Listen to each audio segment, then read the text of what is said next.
बहुत समय पहले, जब धरती और आकाश के बीच की दूरी इतनी नहीं थी जितनी आज है, तब एक रहस्यमयी लोक हुआ करता था, परीलोक। यह लोक बादलों के ऊपर, इंद्रधनुषों के पीछे और तारों की रोशनी के बीच बसा था। वहां न दुख था, न लालच, न छल। हर तरफ उजाला, संगीत और प्रेम ही प्रेम था। परियों में सबसे अलग थी एक परी, अनाया। अनाया बाकी परियों जैसी नहीं थी। उसके पंख चांदी जैसे चमकते थे, आंखें गहरी नीली थीं, जैसे आसमान में छिपा कोई रहस्य। और दिल दिल बहुत कोमल था। लेकिन उसकी सबसे बड़ी खासियत यह थी कि वह इंसानों की भावनाओं को समझना चाहती थी। जब बाकी परियां धरती को केवल एक नश्वर संसार मानती थीं, अनाया उसे एक प्रश्न की तरह देखती थी। अगर इंसान इतने कमजोर हैं, वह अक्सर सोचती, तो फिर उनके दिल में इतना प्यार, इतनी पीड़ा और इतनी उम्मीद क्यों होती है? परियों का एक सख्त नियम था। कोई भी परी इंसानी दुनिया में बिना अनुमति नहीं जा सकती। और अगर कोई परी इंसान के प्रेम में पड़ जाए, तो उसे अपने पंख, अपनी अमृता और अपना लोक छोड़ना पड़ता है। पर अनाया का मन इन नियमों से बंधा नहीं था। हर रात वह बादलों के किनारे बैठकर धरती को देखती। नीचे गांव, खेत, नदियां, मंदिरों की घंटियां और लोगों की आवाजें, सब उसे अपनी ओर खींचते। एक रात उसने कुछ ऐसा देखा जिसने उसका दिल हिला दिया। धरती पर एक छोटा सा गांव था, सुमेरपुर। वहां एक युवक रहता था, आरव। आरव साधारण था, न कोई राजा, न योद्धा। वह खेतों में काम करता, अपनी बूढ़ी मां की देखभाल करता और हर शाम गांव के बच्चों को कहानियां सुनाता। लेकिन उसकी आंखों में एक अजीब सी उदासी थी। उस रात अनाया ने देखा कि आरव अकेला नदी किनारे बैठा था। उसकी मां बीमार थी, गांव में सूखा पड़ा था और लोग निराश हो चुके थे। आरव ने आसमान की ओर देखा और धीमे स्वर में कहा, हे ईश्वर, अगर कहीं कोई शक्ति है, तो बस इतना बल दे देना कि मैं हार न मानूं।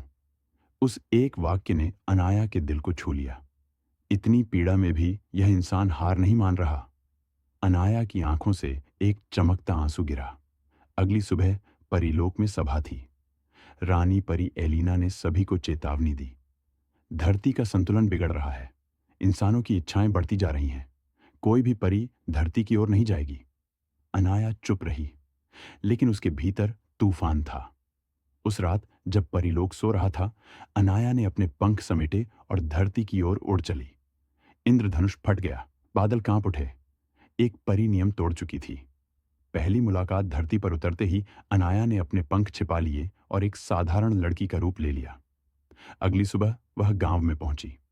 आरव उसे देखकर ठिठक गया। तुम कौन हो? उसने पूछा।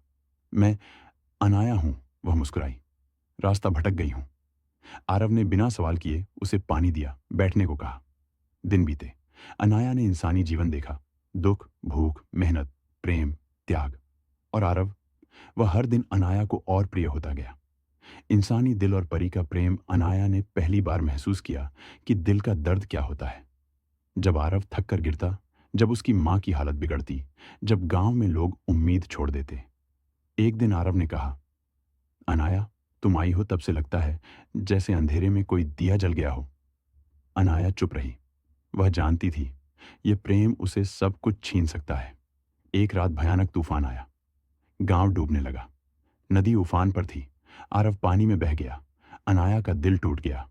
उसने अपने पंख फैलाए, अपना असली रूप दिखाया और आरव को बचा लिया। जब आरव को होश आया, उसने सामने एक परी को देखा। तुम इंसान नहीं हो? उसकी आवाज कांप रही थी। अनाया की आंखों में आंसू थे। मैं परी हूं और मैंने तुमसे प्रेम कर लिया है। उसी क्षण आकाश गड़गड़ाया। परी रानी एलिना प्रकट हुई।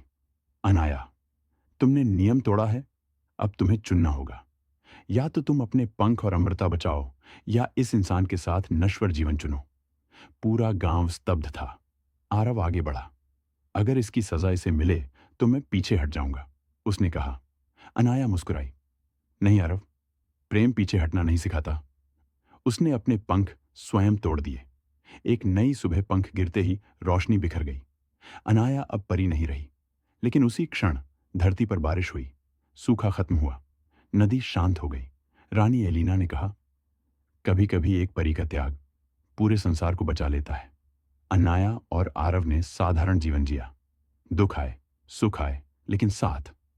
और परीलोक में आज भी यह कहानी सुनाई जाती है कि एक परी ने सिखाया कि सबसे बड़ी शक्ति पंख नहीं, बल्कि प्रेम होता है।